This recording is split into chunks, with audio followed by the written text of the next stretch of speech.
So good evening, everyone. My name is Roger Anderson. I'm the Director of Wellness for the Westboro Public Schools. We're very pleased tonight to bring to you a program from the Square One Group. The Square One Group is a partnership between the Westboro Public Schools, Westboro Youth and Family Services, the Westboro Rotary Club, and Westboro Connects.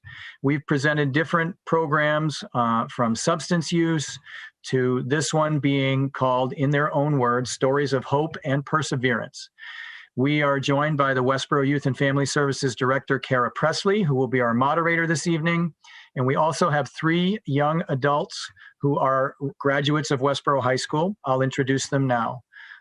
We have Connor Schoen, who is the graduate of the year 2017.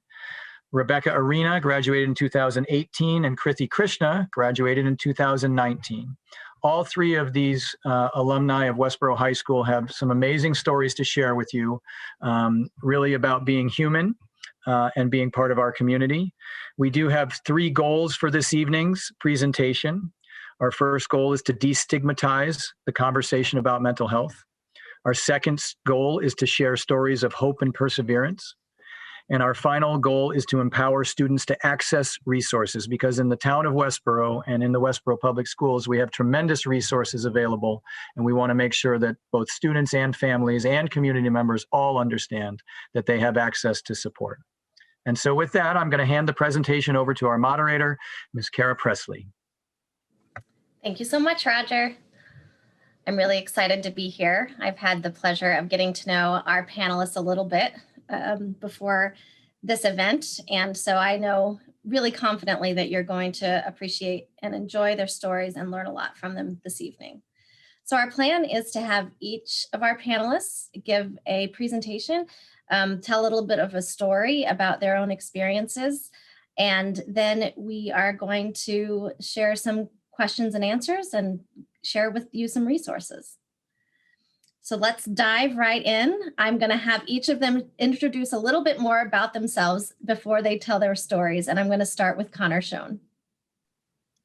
Hi, everyone. It's so great to be here. My name is Connor Schoen, and like Mr. Anderson said, I'm class of 2017 for Westboro High School. Feels like a decade ago already, but only 4 years ago. I am currently the co-founder and executive director of a nonprofit called Break Time. We're a Boston-based nonprofit working to end young adult homelessness. I started Break Time in 2018 when I was a student at Harvard after graduating from Westboro. And our goal is really to empower young adults experiencing homelessness, many of whom are experiencing challenges with mental health, to build sustainability in their lives while building resilience in their communities.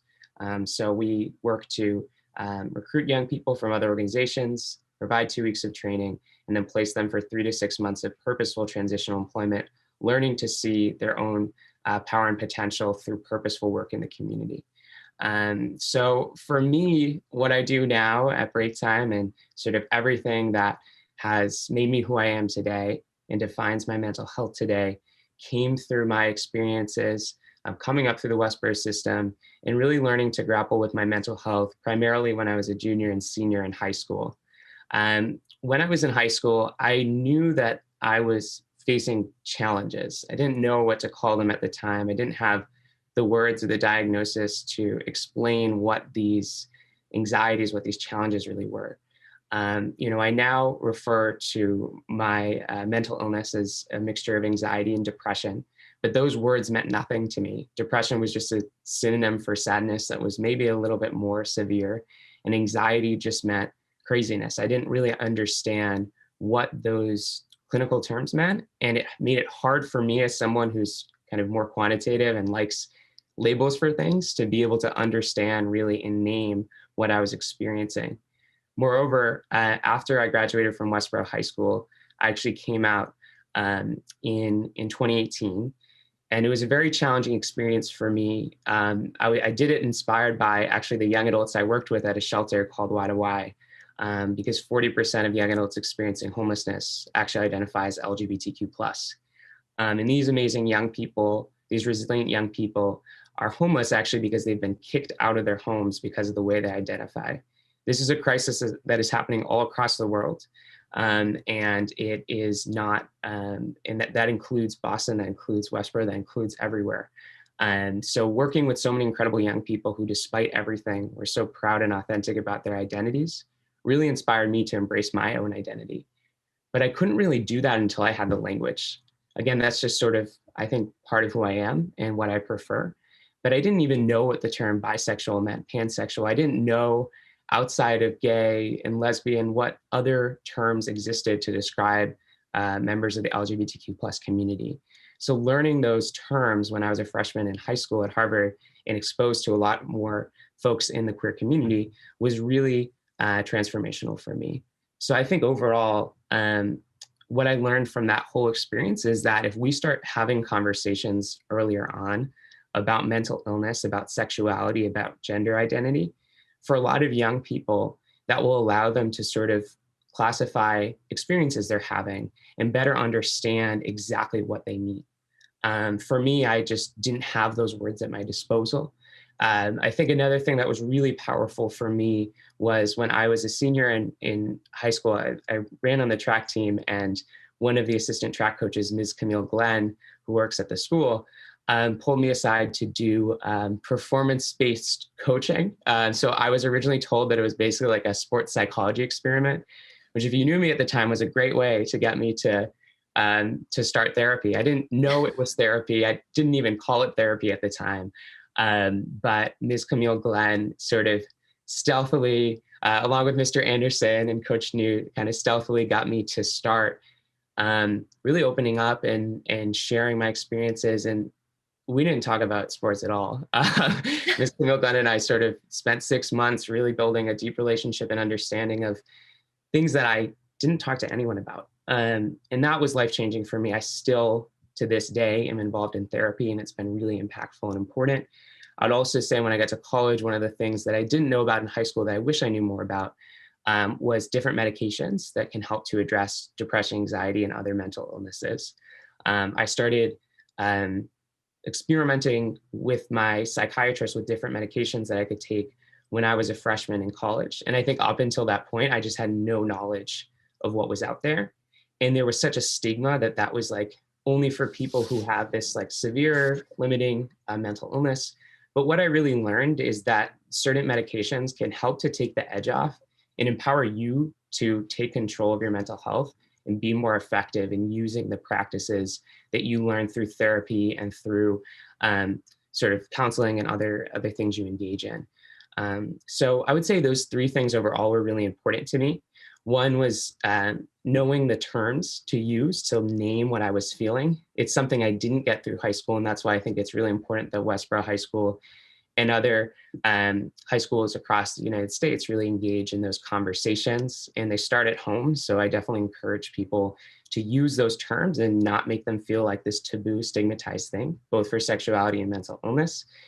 Secondly, therapy was really important for me, having someone to talk to about what I was experiencing. And thirdly, I think really the experience of knowing, of going through sort of what I call experimentation phase with medicine and understanding that it's okay to need that sort of help. And it's just a biochemical support system. That was really empowering for me. And I wish that I was able to sort of incorporate that earlier on. Overall, I think if I have one message to share with folks who are experiencing mental illness right now, I would say that it's really important that when you feel like you can't, do something for yourself, if you feel like you can't take a break just because you deserve that break, or you feel like, this is something I struggle with a lot. I felt like, I don't deserve to take a day off to feel better. I have to keep doing this. One of the things that helped me is don't think about doing it for yourself if that's not working. Think about it doing it for other people. Like ultimately, me really managing my mental health has enabled me to start an organization to support other young adults in their journeys and building sustainability in their lives and escaping homelessness. I would not be able to do that if it weren't for the amazing people who've supported me at Westboro High School and also at Harvard. And I think it's important to recognize that if you're feeling like you don't feel like you deserve the support, or you don't feel like you deserve that time for yourself, just remember that you doing those things and investing in yourself is having a positive impact in the lives of others as well. So that's been really important to me. I really appreciate you giving me the time to share more about my experience. And I'm really excited that this is a conversation that we're having now in the Westboro community. So thank you so much again for having me tonight, and really looking forward to answering more questions later in the program. Thank you so much, Connor. And we will have time for questions. And in fact, if viewers at home would like to ask questions, the best way to do that is to submit them now via email or while we are presenting to Roger. And I'm going to let Roger share with you his email address.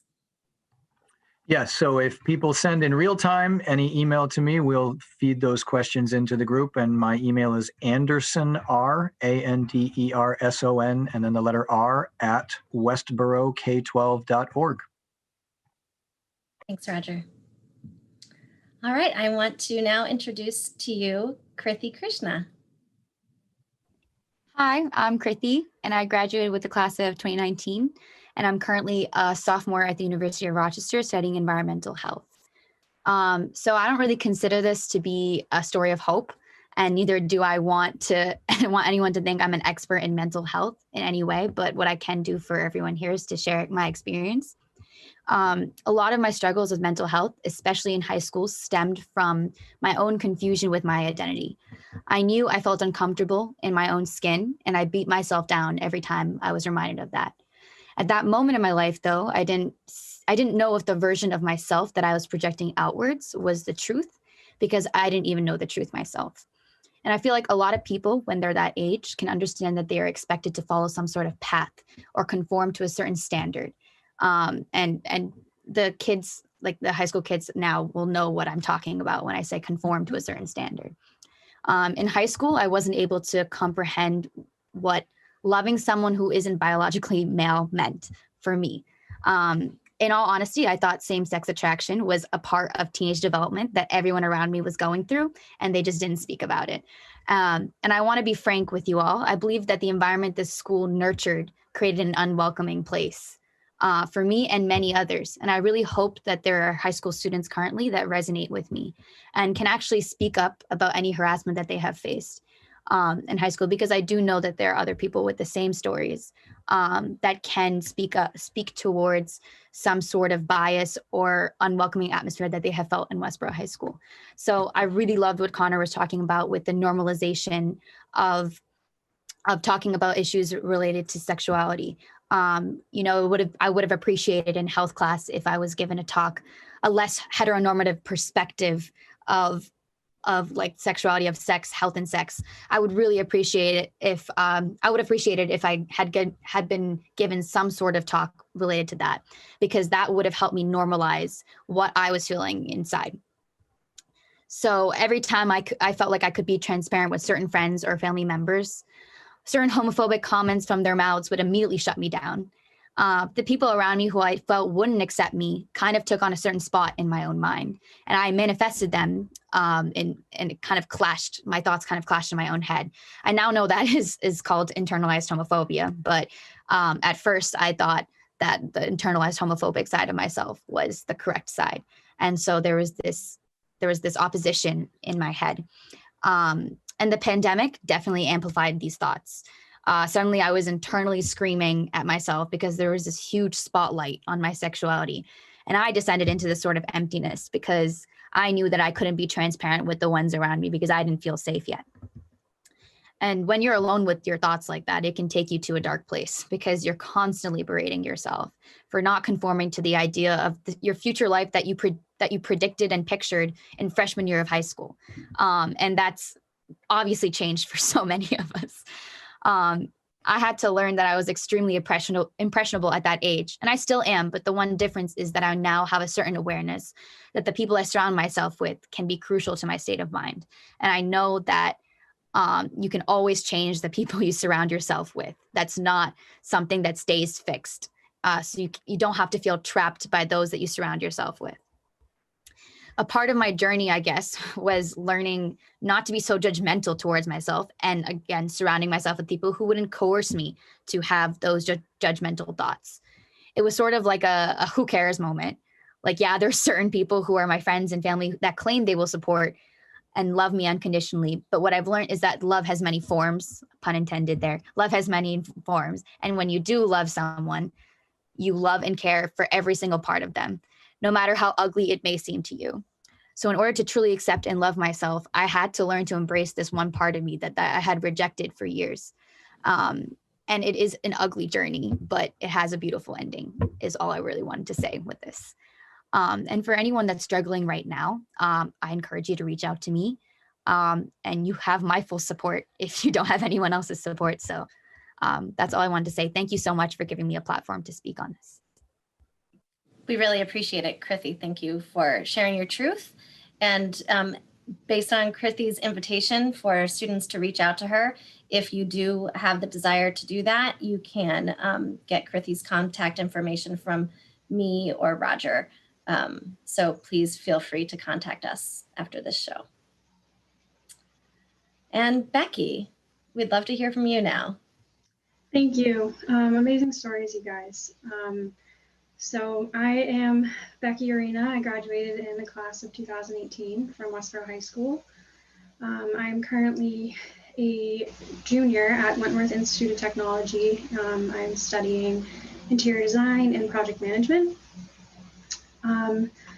So the story that I want to share with you guys today, I'm just wanted to share the realness of what mental illness can look like and what it can do. I think that's a really big part of de-stigmatizing and just making this language more normalized, because it is something that a lot of people deal with. So again, I want to thank you all personally for hearing our stories today. It means a lot to me. It's my goal that I will play a part in helping someone somewhere, somehow, no matter how small that impact may be. I've learned that sometimes I can hear something countless times and not comprehend it. And then someone says it to me in a different way, and suddenly it registers with me. I hope I can be that someone for at least one person today. And if that doesn't happen to you tonight, that's okay too. You just have to keep having the conversation until you understand whatever you're battling or how to battle it effectively. So the most impactful example of this realization happening to me occurred about a year ago. I was a patient in a mental institute treating anxiety, depression, severe suicidal thoughts, self-harm, and substance abuse. This program helped me find the right combination of medications, a great therapist, and gave me the strength to feel okay on my own in the real world. I learned a lot from the time I spent in this program, including tips to help stop a panic attack, how to speak openly about how I'm doing, and how to advocate for myself, among other things. But the biggest lesson I learned was from a single conversation that I had. Twice a day, I had to check in with one of the staff so they could assure that I was safe. We could also talk freely about anything we wanted to, since it was one of the only times throughout the day that we had some sort of privacy. This day, I was talking with a nice young man named Ben. I'll never forget his name. Ben is one of those people that are wicked easy to talk to, so easy that you sometimes share things that surprise even yourself. This day in particular, I shared with him that I was constantly struggling with feeling weak. This is one of my struggles that I still battle with to this day, but less so than I did then. I let myself get to the darkest point in my life, one that I didn't think I was going to return from. I was suicidal, severely underweight, abusing substances, skipping almost every meal, self-harming, and just completely hating myself. I got so low that I felt close to death, either by actively ending my life or just letting myself wither away. I found myself in this situation because I was too embarrassed to ask for help. I didn't want the people in my life thinking I was weak or lesser than them because I needed help. I hated taking medication because I knew there were plenty of other people in the world who were okay enough to not have to take it. I was constantly hating that I felt weaker than other people because I wasn't okay. I had a friend who at the time was suffering from depression, and she sought no medical treatment for it. I told Ben that I was weak because I needed medication, a therapist, and a hospital to be okay, and she was fine without all of that. Ben's response to me was something along the lines of, I understand how you're feeling, and I'm sorry for that, but let me explain to you why I don't think you're weak. Let's take diabetes, for example. People who have diabetes need medication and treatment for their illness. If they don't take their medication, they could become very ill or even die.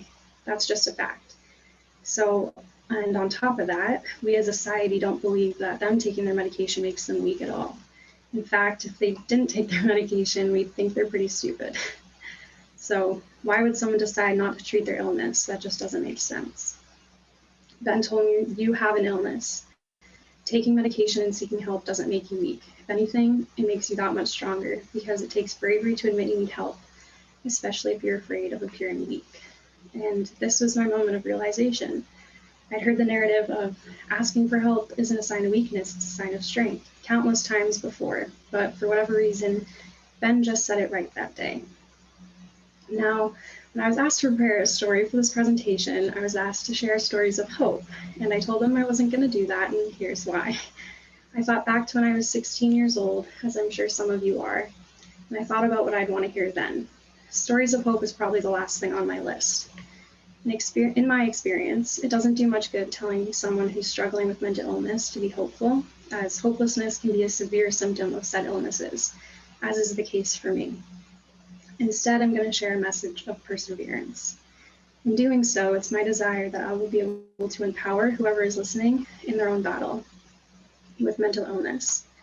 So this is an analogy that I use to help explain my illnesses to people who don't know what it's like to suffer from mental illness. I suffer from anxiety and depression.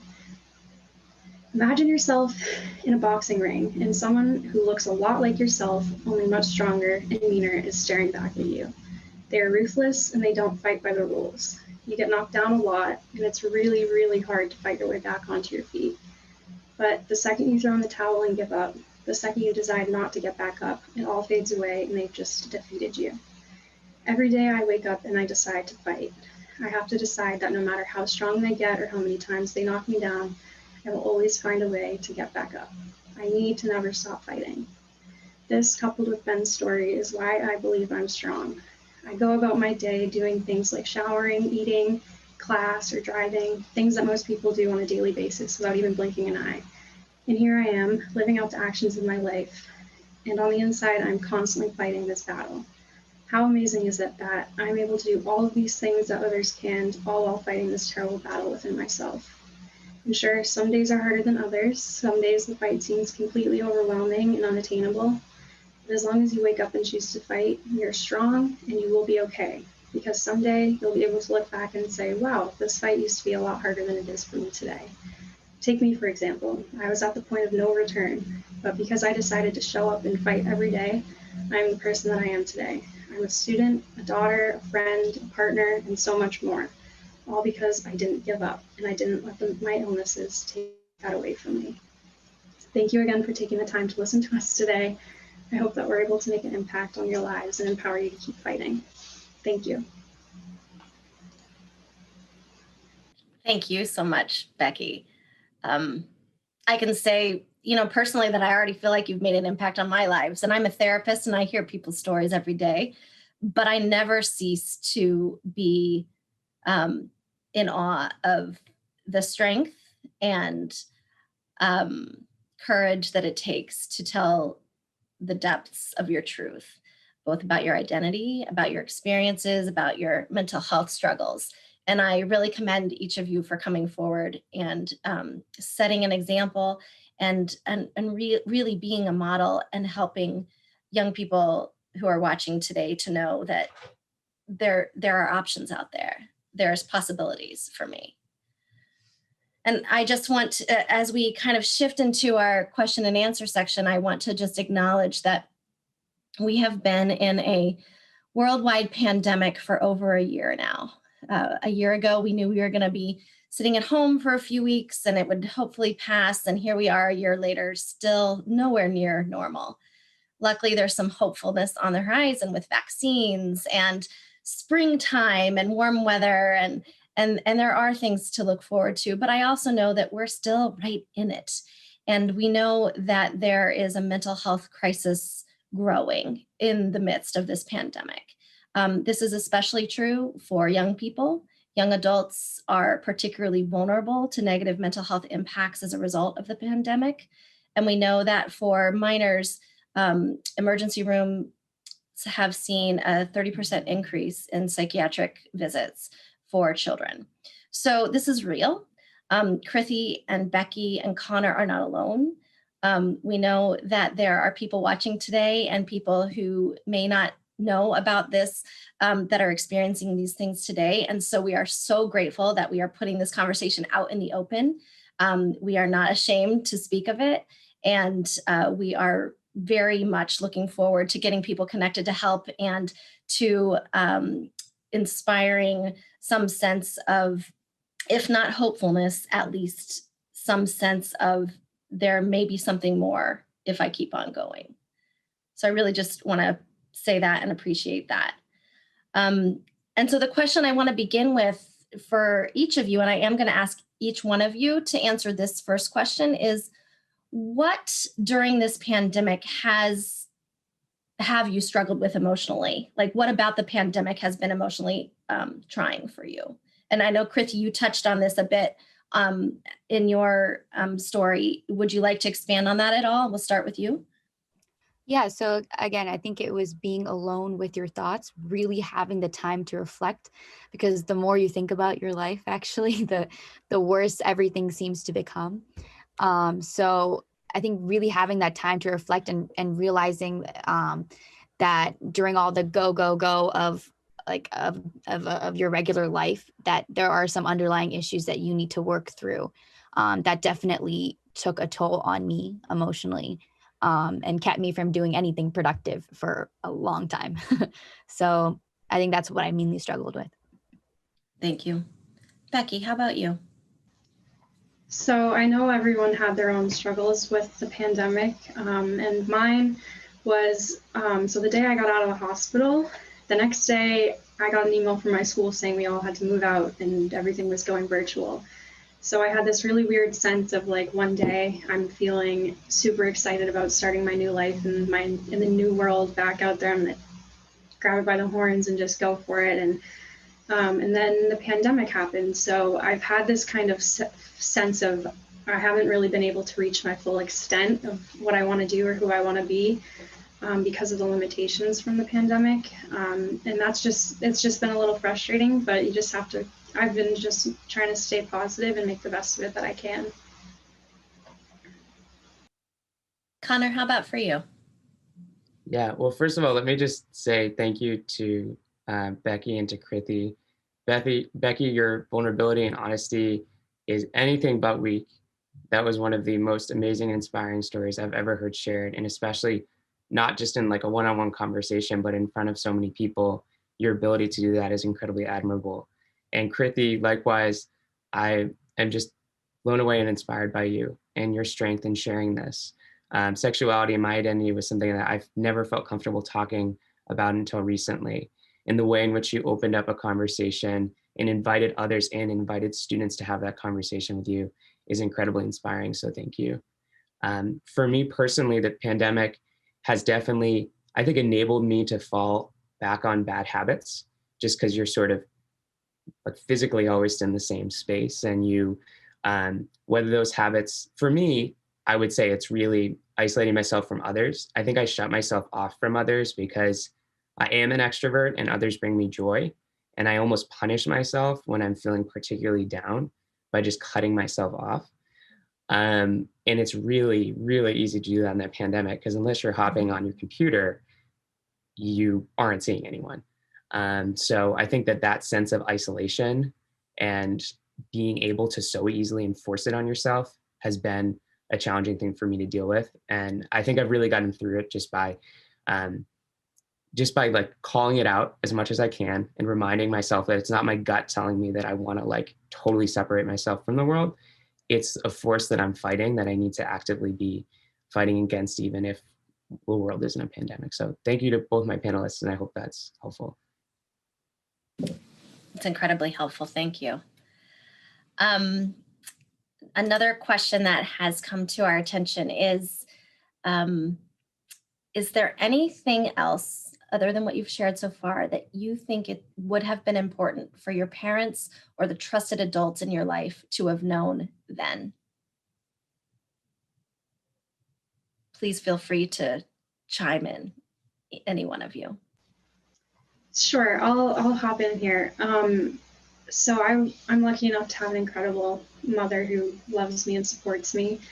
And she, throughout high school, she was, I'm going to use the word pressuring, but in a nice way, pressuring me to seek medication and seek therapy because she could tell I was struggling, even if I didn't want to admit it. And it took me a while to finally agree, but I did.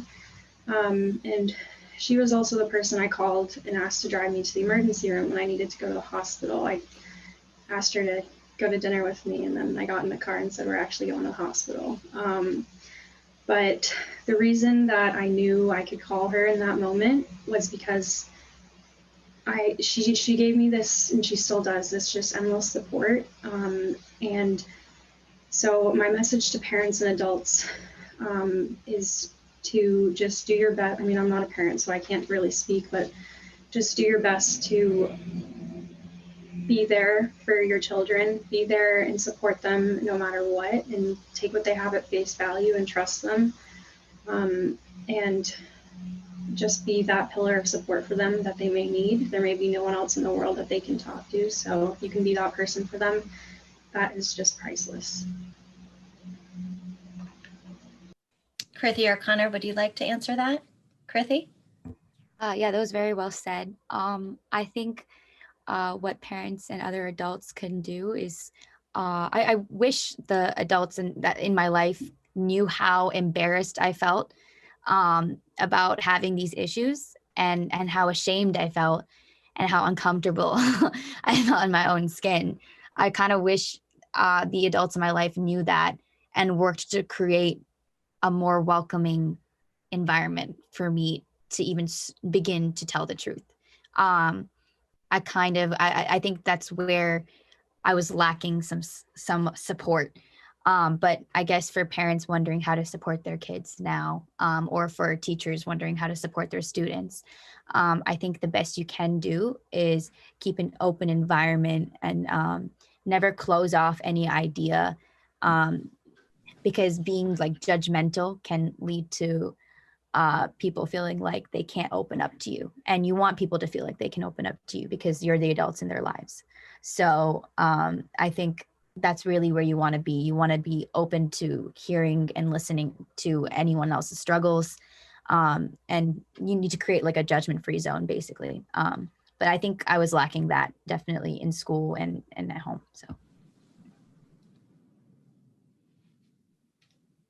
And I would just add that it's important to remember that in as much as you can, resist feeling like, oh, this is my fault. What did I do wrong as a parent?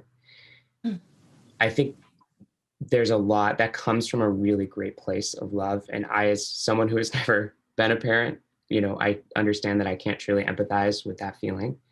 But know that when you lead with that, it can make your child feel like make your child feel like they're adding stress or burden to your life.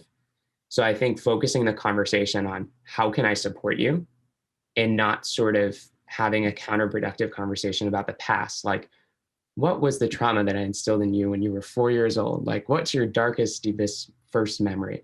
Like, those conversations are not going to prompt recovery for either of you. It's just going to create stress and anxiety. So I think being proactive and talking about, okay, what can we address now? How can I support you? What do you need from me? Versus saying, oh, this is all my fault, I'm so sorry. I think, at least for me, I don't want to speak on behalf of others, but for me, those conversations are a lot more productive than the ones where we play a blame game, because those end in fighting and like no progress. So personally, that's something that was important to me in my dialogue with parents. I'm going to jump in, and I'm going to agree with Connor. I'm going to agree with what you said. I found that I would be worried about speaking up about how I was doing because I didn't want my parents to worry. I didn't want them to be upset.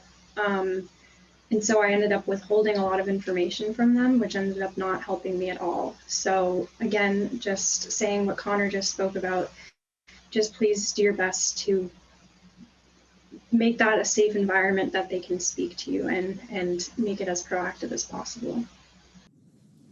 And let me give a supportive message to the parents and trusted adults out there to say, it is okay if you're freaking out in your head about the information your children are sharing with you. It's okay for you to be scared, for you to be nervous, for you to be worried. It would be normal for you to have those thoughts of what could I have done differently. So you're normal for having those thoughts. I love the advice that folks are sharing to not share that with your child when they're sharing with you their struggles. And please know that there are lots of supports out there for you. And I hope that you are talking to each other as parents to get support, because this is something that should be destigmatized for parents as well. All right, I want to share with you a question from the audience. And this one I'm going to direct specifically at Krithi. What should a friend do if they see a friend struggling and they're not sure what to do? Krithi, what are your thoughts about that? I guess struggling in general. I think what you can do as a friend is, again, create some sort of space where you can say to your friend, hey, you can tell me anything, kind of thing. Like absolutely no judgment. You can tell me anything. But do your best not to force it out of them, because that actually might not put them in a safe space at all. That might make them feel like they're being pressured to reveal this information that they're not ready to reveal yet, maybe they're struggling with anxiety. Maybe they're having troubles with their sexuality, with their identity. Maybe they're having issues with all that, and they don't want to be in. They are embarrassed basically to reach out and receive help. So I think what you can do is just show that you are a person who's completely open to talking about subjects such as mental health, mental illness. Subjects that need trigger warnings, as I like to say. Like you need to just give a complete openness to speaking about issues like that, because then people will be willing to open up to you.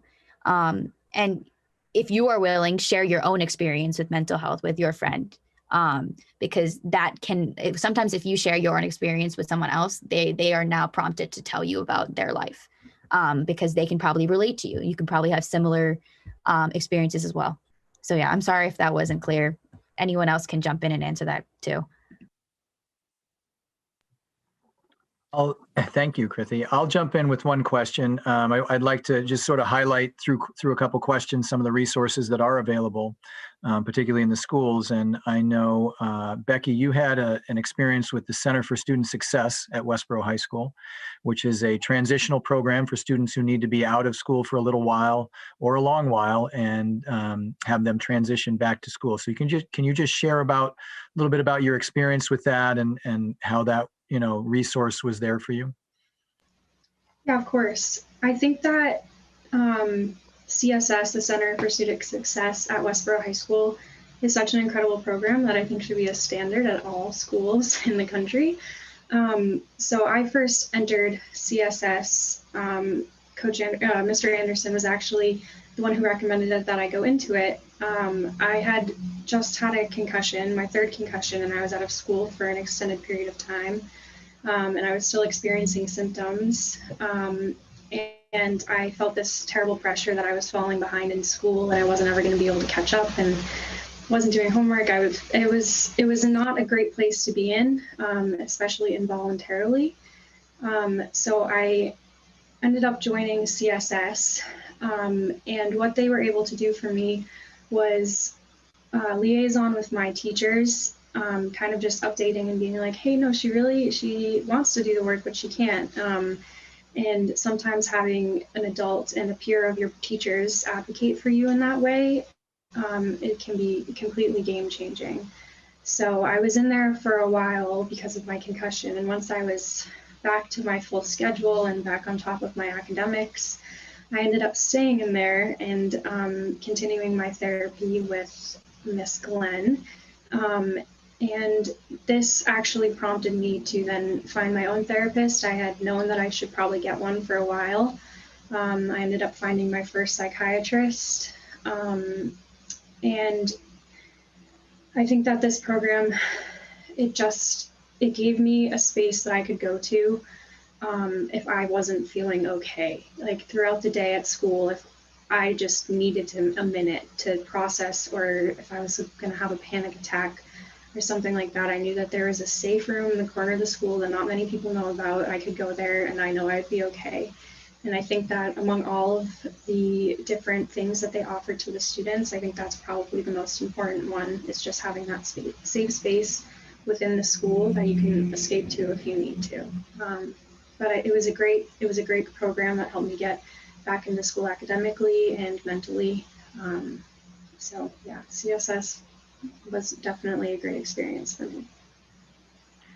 That's great, Becky. And I'll follow that up with another question. And I'll try to be a little vulnerable as a member of the, Westboro High School faculty and ask either Connor or Krithi, if you had the opportunity to look at the structures or the climate or the culture of Westboro High School, what might you suggest that we work on to improve the opportunities for all of our students to feel safe and accepted, regardless of how they present or how they, what's going on in their life? And we're always looking for improvement on that. So I'd be curious to hear from you what thoughts you might have that you could share with us. I guess I'll start just with some ideas off the top of my head. I think for me, my personal experience, one of the biggest game-changing moments that I had was when I was approached about what, at the time was called like sports psychology, but was really therapy. And I needed to be sort of coaxed in that way to take that step that I knew was the right step for me. I wasn't being forced into anything. I didn't feel like I was being corralled. I had meetings in the past where I did feel like I was being sort of cornered by a guidance counselor. I have this one image of this one room in the school by the principal's office that has no windows. I think it's orange. That's how I remember it in my like nightmares. And I was like being asked about suicidal ideations and certain comments that I had made to another student. And that experience felt too aggressive. Like I felt like I was being corralled, whereas being sort of coaxed lightly was better for me. But regardless, I think it's important that we introduce all the resources to students so they know and can sort of choose their own path. I was not personally familiar with, I actually just learned about CSS in this conversation. I wasn't familiar with the structure of Ms. Camille Glenn's office and the resources that were there. They might have been introduced in one presentation at one time or another, and I might have missed it. But I think repeated reminders in an open conversation with everyone that those resources are accessible to everyone. And it's not just the room where like the weird or the messed up kids go, which is like how I was feeling about myself at the time. I think that's really important to sort of destigmatize it within our own conversations as a school and say like, this is a really cool resource if you're feeling a certain way. And even if you bring in alumni or students to say like, this is how I benefited from it. I think that, especially students who you think will sort of have an influence on others, I think that is a really effective way to just say, empower people to feel like they have the control over sort of how they seek help. Because I didn't necessarily feel like I had that control because there was sort of an asymmetrical information challenge. So yeah, I don't know if that clarifies things, but I hope that's helpful. That was great. Super helpful. I have to agree with Connor on that because I had a similar experience too, where I felt like I was being pressured into telling into explaining my mental health, my mental illness problems. But and I also do remember feeling very ashamed every time I went to that part of the school, like as if I was like waiting there to talk to like a guidance counselor or something. I just remember it being like, oh, I don't want anyone to see me, and just like trying to hide my face. So I think we need to like rebrand that as not a place where like the messed up kids go or whatever that is. I think we need to like figure out some sort of way to make that a more a happier place, I guess. For as ironic as that sounds, like I think we need to figure out a way to make sure that certain students can go to certain teachers and the teachers can refer them there. There needs to be some sort of system in place so it's much easier to, and I think that's probably already changing since I've been in high school. So there definitely is more of a system now, as you were explaining, and more resources. And the fact that we're even having this conversation means there's more normalization. So I really appreciate this talk. So I think I'm going to shift us to talking about some of these resources. And then before the end of our time together tonight, we're going to come back to you to close out the evening, panelists. But I do want to highlight some of these resources that are available to students, and not only to students, but to all members of the Westboro community. I would love to start, Roger, if you will, going over what resources are available to address mental health and emotional wellness within the schools. You know, I really appreciate Connor and Krithi being honest and giving us some great feedback there. And as you mentioned, we've been working really hard at this for many years, and we continue to strive to do so. So, you know, the Center for Student Success is a great place where students can come. And again, that's a transitional program for students to get back. Our school counselors, you know, the pandemic has been really challenging for everyone. And we've seen it somewhat as an opportunity to shift some of our resources to really meeting our students where they are. A lot of what we call tier 2 interventions, where we really need specific support to students for very specific concerns individually. Our counselors have been training for that, and we're using our resources in our school counseling offices for that. We do have school psychologists on board, as well as other counselors, and our administration has been going through training as well in a variety of areas in efforts to be more inclusive, in efforts to be more accepting. And it has clearly been a mission of our administration to make Westboro High School the most accepting place that we possibly can. And so that work is always continuing very clearly. And this includes also, you know, I think it's not just Westboro High School, it's all of the Westboro schools. And you know, a lot of the things that a number of you mentioned begin to bubble up before students get to high school. And so it's important that we recognize that many of those same resources are available at Gibbons and Mill Pond and all the way down. And we continue to strive to improve that. So hopefully, Kara, that's a pretty good picture of what you were hoping for there. I know you have some resources that you would, you know, be interested in sharing as well. I do indeed, but I want to add to what you're saying about the climate and culture at the schools. I meet with Roger and another member of the school's administration who specializes in social and emotional health, and we meet regularly, several times a month, to talk about ways to continue the de-stigmatization and to build programming around these things, and not just to help kids who are already struggling with mental health issues, but to take a proactive approach to prevent mental health distress and to build coping skills. And I know that's happening across the curriculum, as Roger indicated, but I also know that we are trying other little ways of bringing this conversation forward, like events like this. Also, we have a almost monthly, but not quite monthly publication that we've started creating called the Community Wellness Guide, that focuses specifically on issues of mental health and issues of anti-racism. And we are trying to bring those topics to the forefront of conversation and, again, normalize them and make them a part of our regular interactions and our regular conversations. So there are some little ways that we're trying to impact community change. And that wellness guide is for the whole community as well. And thanks, Roger. I do want to introduce some of the resources that are not only available to Westboro students, but also to all Westboro residents.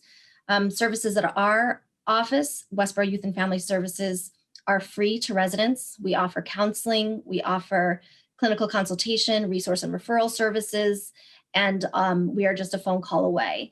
We will help people get connected to the mental health services they need. If you're not even sure if you need mental health services and you're just looking to talk things through with somebody, our staff is available to do that.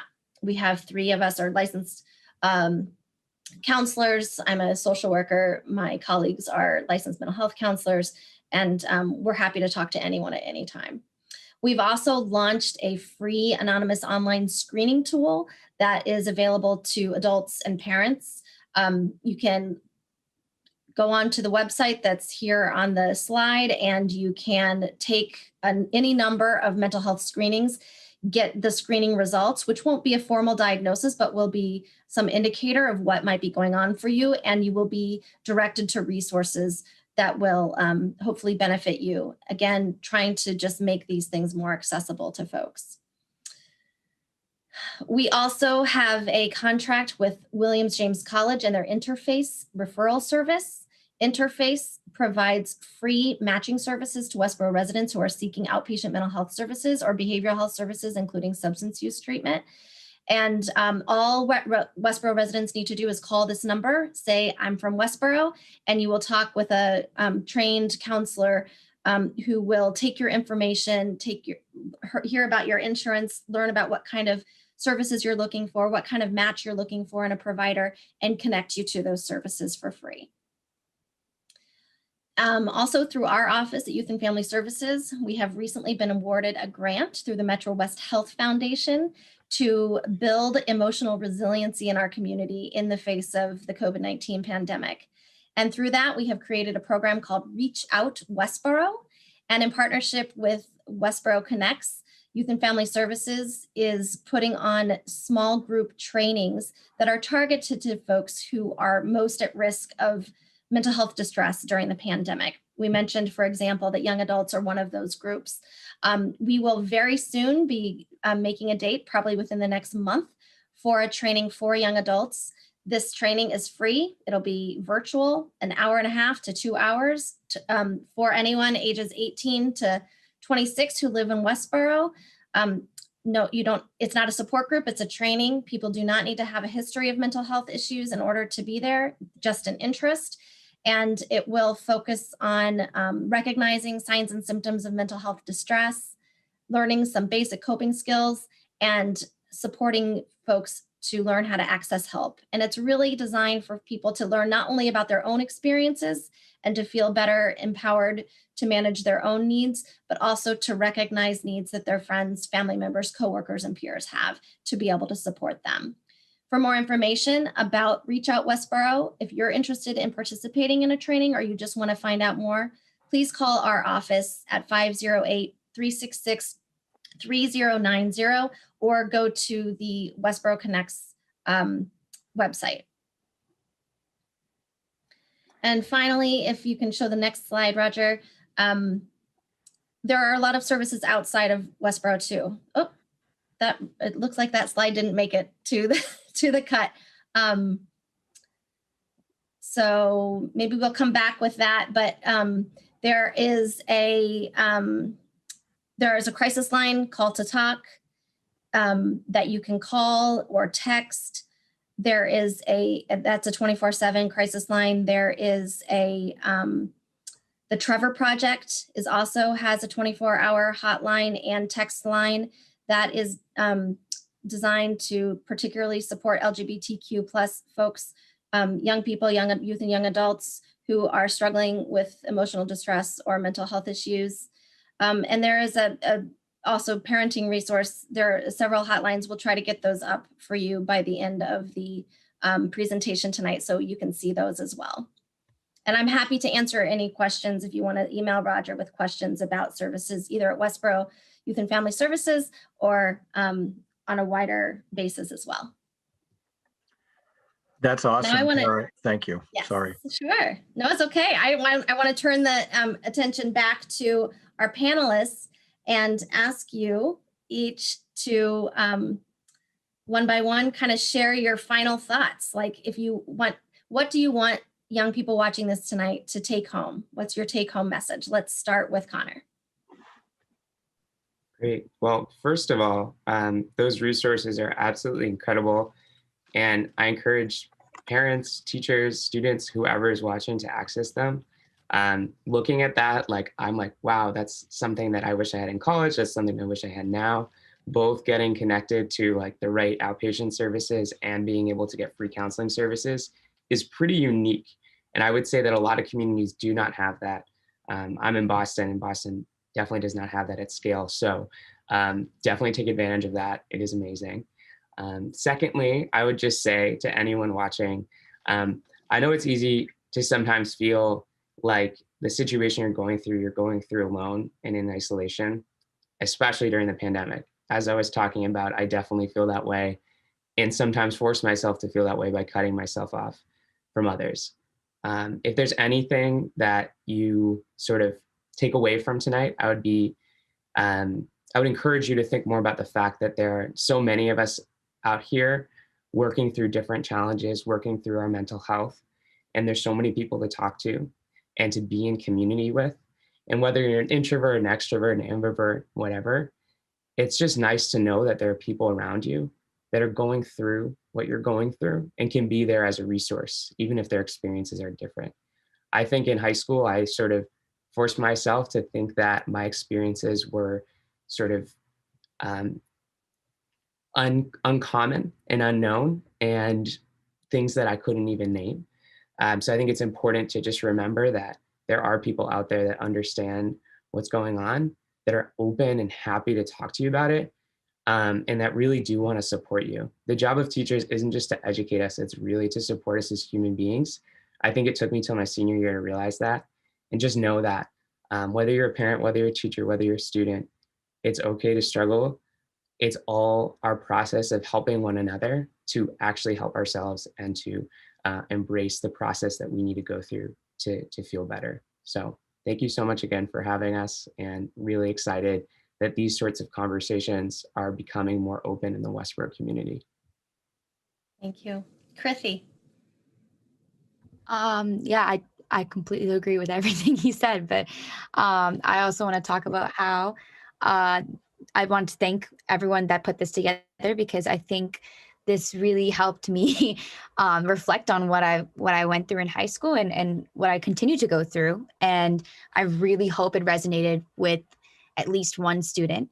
And I'm so glad that we as a community are learning from the past in a certain way and making changes in favor of progress, because it truly shows that we are a community that's ready to change. And I hope that we continue to be and we continue to support students. So thank you so much for this opportunity. Thank you. And Becky. Yes, thank you all so much. Thank you for inviting us here tonight. Thank you to the panelists for sharing your stories. They were so inspiring. And I'm glad we're having this conversation and making it just more normal, and hopefully people can continue to have this conversation.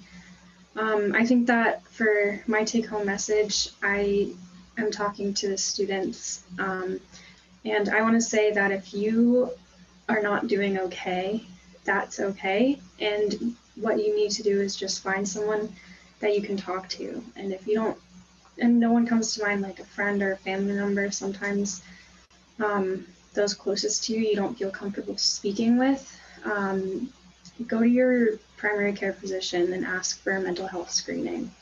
And they will be able to help you find doctors within your insurance and everything, and really help you along that process. And if your parents, you can't drive there yourself, and if they don't know and you don't want to tell them, just say you need a physical for school or something. I know lying isn't great, but find a way. And if that doesn't work, couldn't work, their crisis hotline is 741-741. It's 24 hours. You can call or even text if you don't want to call. So I recommend that. And if it's serious enough that these aren't options, 911 is always an option too. And asking for help is okay. And it's not a bad thing. It's the right thing to do. And if you've been struggling with feeling like you need help, find a way to ask for it. I promise it's worth it. It'll be tough, but it'll be worth it. And I would also like to extend out the invitation. If you want to get in touch with me, I'd be happy to talk with you. Reach out to Mr. Anderson or Kara. I'm just really glad we're having this conversation. So thank you all again for having us here tonight. Thank you so much to all of you. Thank you. Thank you, everyone. Thank you. Close out the meeting. Thanks to everyone Yeah. for being here. Have a great night.